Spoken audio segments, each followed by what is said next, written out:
Yan po mga bayan, binakbakan na po dito.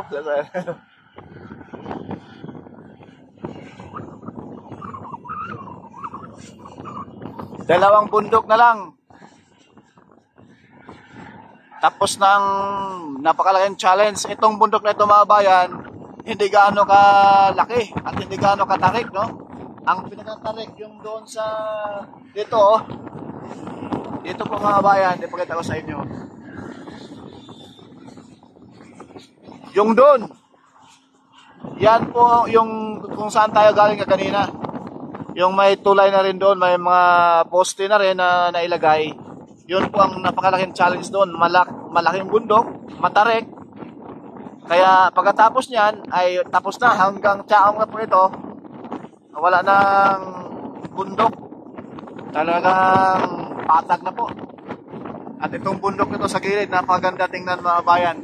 Grabe, oh.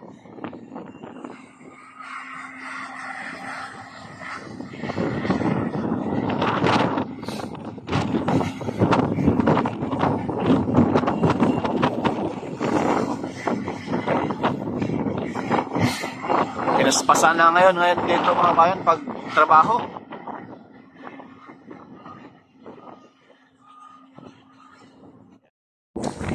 Akyat natin ito dito sa taas. Kasi ito, gigibahin ito eh. Yan.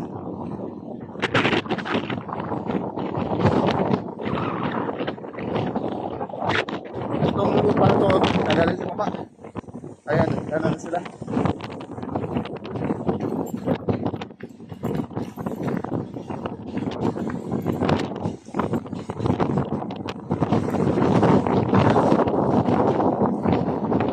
Gandang lugar. Bird.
Yan ako yung Mount Taas. Mount Pakiling.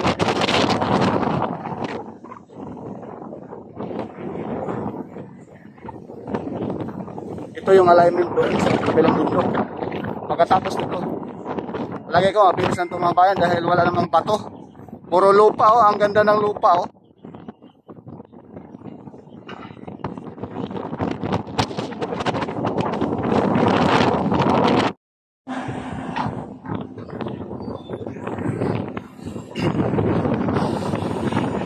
Nalayan na yan mga bayan.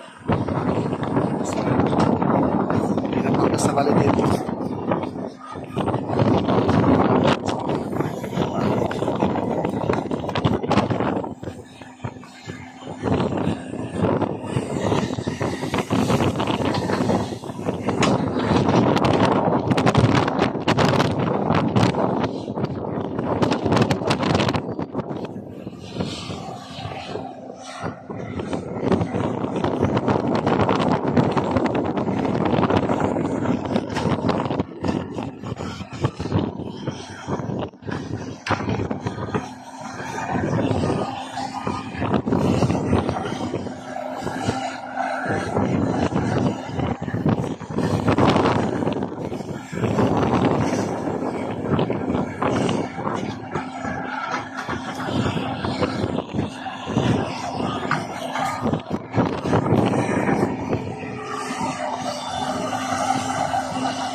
Maganda rito mga bayan, walang bato. Puro lupa.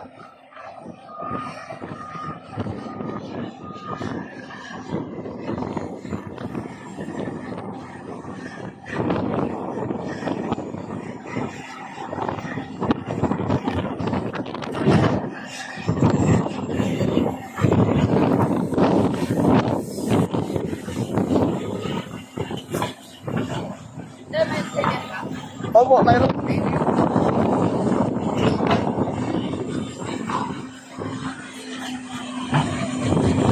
Kuya, yan na. Ay, ito pala yung dati. Gusto nyo, dami na ko dito. Isang taon na. Meron na kami yung kasama ko pala, yung dump truck. Oo. Ako yung ano dito, yung forma nila dito. Ah.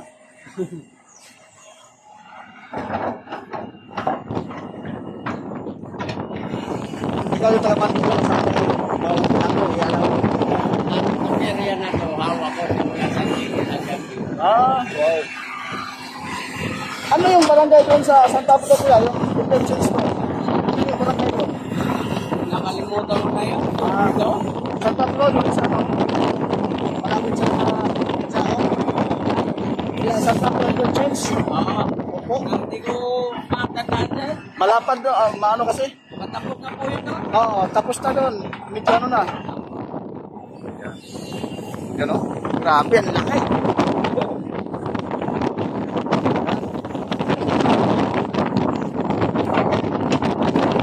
Baba namin dito, 14 meters pa. Ito? Oo. Ah, ialayan doon o. Ang pinakamalaking challenge yung bundok doon, ang laki. Oo. Yan, kasunod namin yan. Magkatapos ko ito. Ito doon na. Oo, doon na. Yun na lang last. Kasi lahat doon. Punta na ng Putinloka. Papuntang Tiaong ay ano na eh. Insulin ba yun? Ah.